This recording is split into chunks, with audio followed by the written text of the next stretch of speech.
Alright, when you've removed the seat and lid and the cover portion of the Primus, this is what you'll be looking at. The water diversion box is right here. So we're going to have to first remove these two screws to release this bracket or clamp. Now that those screws are removed, you can rotate this clamp into view and it should be out of the way. Next thing we're going to focus on is removing two gray hoses.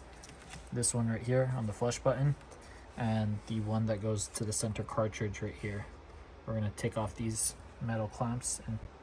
Alright, so using needle nose pliers, you can rotate those little metal clamps out of the way and squeeze them to let them just glide along the hose right here.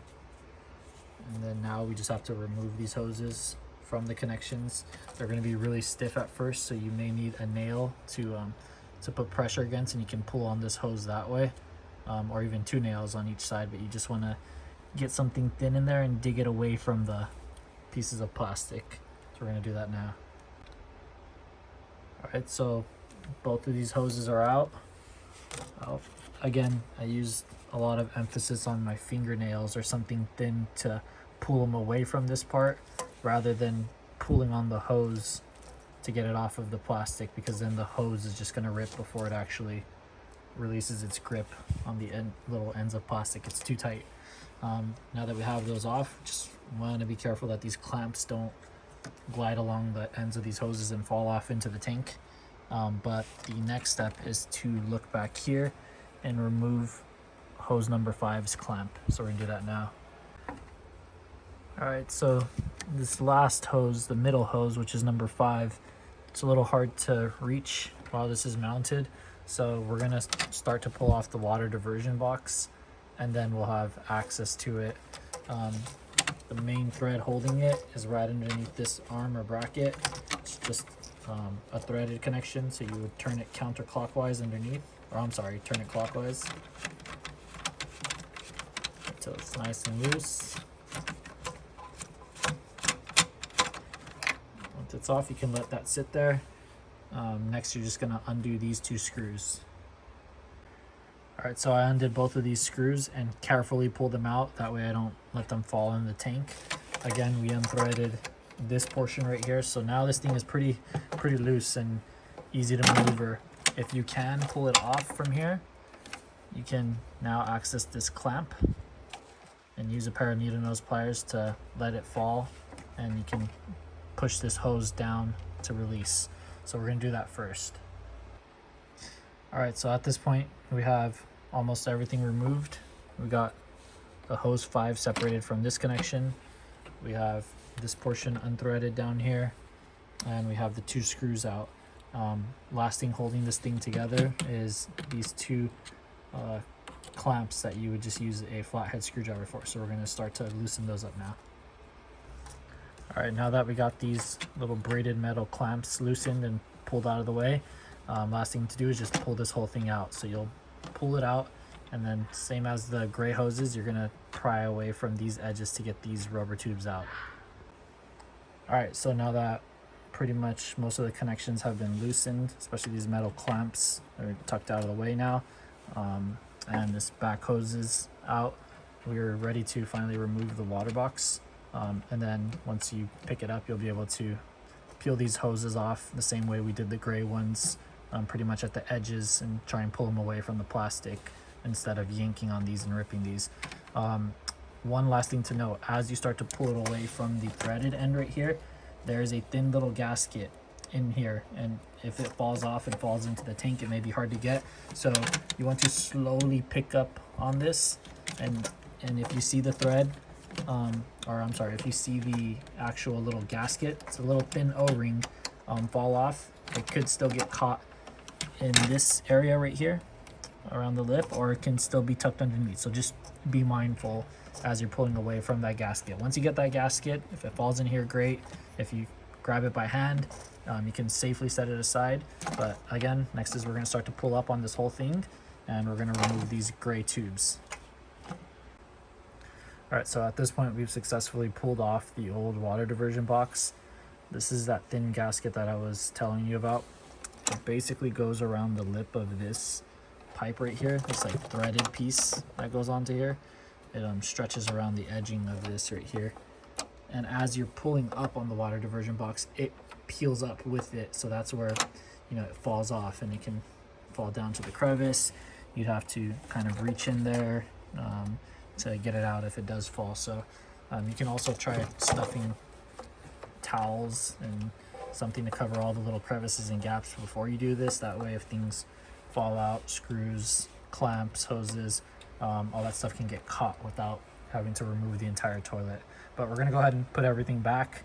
We'll start with putting this O-ring back on, and then as we lower the new water diversion box, we're gonna insert these 2 pipes first.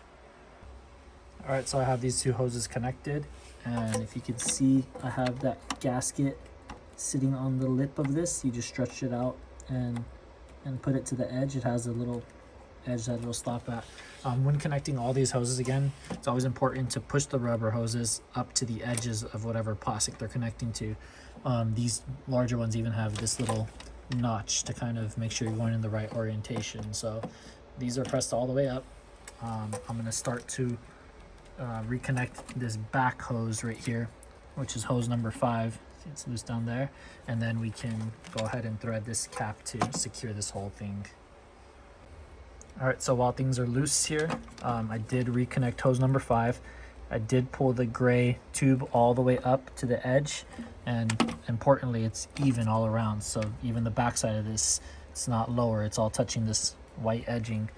You can rotate this out of the way now that that's clamped right there, and then we can go ahead and start fixing this again using this threaded portion and these 2 mounting screws right here. All right, so at this point we have the main thread tightened by hand. Again, tighten it as snug as your hand can crank it. That way everything's fixed. You'll notice I did lose one of these screws down here.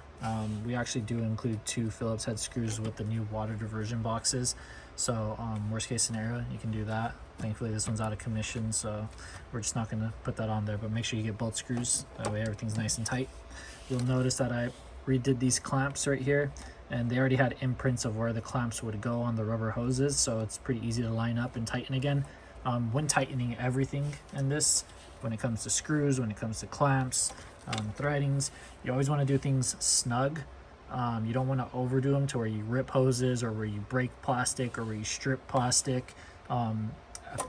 The way I see it is, if you don't do it tight enough the first time and you get a little leak out of it, you can always go back and tighten it. But if you overdo it the first time and you break something, you can't really reverse that. So just keep that in mind. Now that we have all of the main fittings holding it, we're gonna do 2 things. We're gonna make sure that these pipe lines right here, again, you may have noticed that they unclip, so we want to make sure that they're both clipped into place afterward. Again, you'll hear those clicks out, in, especially on this back one. It can go out and then it can go back in. We'll double check that again before we finish everything up, because that's pretty important. Now we're going to mount this bracket here, and then we're going to reconnect our gray hoses to finish up. All right, so at this point we are all reconnected. The new water box is installed. So let's just go through a quick checklist to make sure everything is reconnected properly. So we got these gray hoses in, and again, they meet the edges of the plastic, and we got these clamps back on.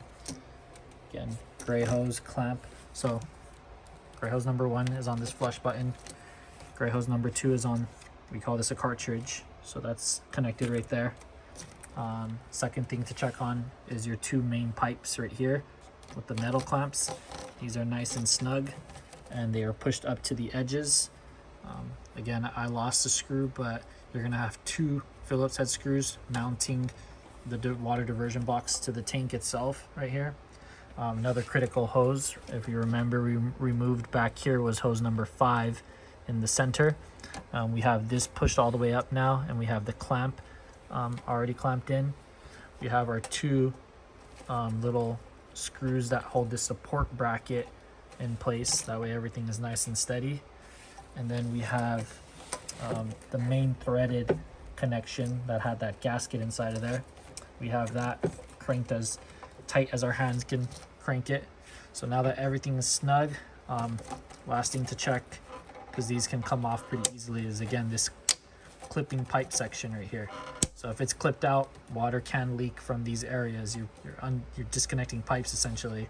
So you want to just give that a push to make sure it's plugged in, and you want to do it the same on the back side. You don't want anything hanging out or unclipped.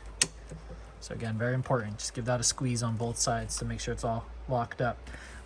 Once you're done, at this point, I'd recommend actually turning the system on, turning the water supply on at the wall, and then we'll give it a couple of test flushes. You can just press in this flush button right here to do that. That way you have an opportunity to observe the tank filling up. It should take no longer than 30 to 60 seconds to fill up. And then when you're giving it flushes, you can keep an eye on it, making sure nothing leaks, especially the water diversion box that was leaking in the first place. If after 2-3 flushes you're good to go, the tank stops filling in 30 to 60 seconds and it goes nice and quiet, nothing's leaking out of any of the connections, then you can close up the seat and lid and then install everything back on.